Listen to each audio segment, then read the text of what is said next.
Na-provocate po tayo ng October 11 and then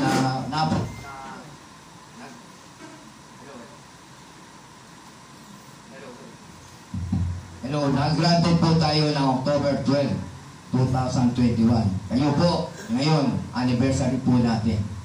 So, yun po, ang Partido Maharlika po ay hindi basta binuunto ng sinasabing gumamit tayo ng makinaryang pera. Wala po. Compliance po tayo. Gumawa po tayo in 7 region. Tayo po ay nakapag-report in 9 and 10 regions po nag-report po sa COMELEC. Ang nag-report po sa COMELEC sa main ay by regions, district of COMELEC. So yun po ang nangyari po, kaya po tayo na-aprobahan.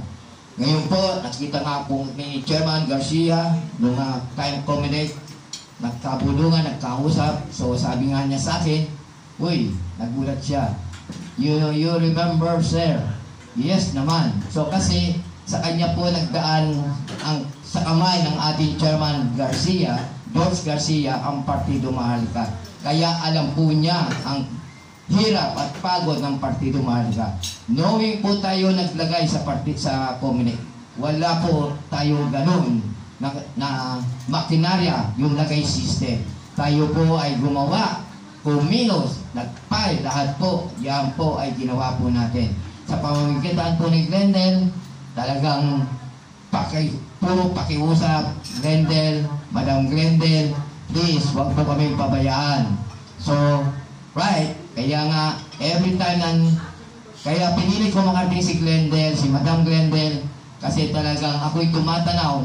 Alam niyo po, ang inyong tagapagsalita ngayon, lahat po ay ako'y lumilikon sa mga taong tumutulong. Ako po yung klaseng taong hindi nakakalimot sa mga kaibigan at sa mga tumutulong. No? Tayo rin po ay malawak na rin sa pagtulong. Kaya po siguro ay nagwagi po ang Partido Maharlika. Actually po, tagi na nga po sabi sa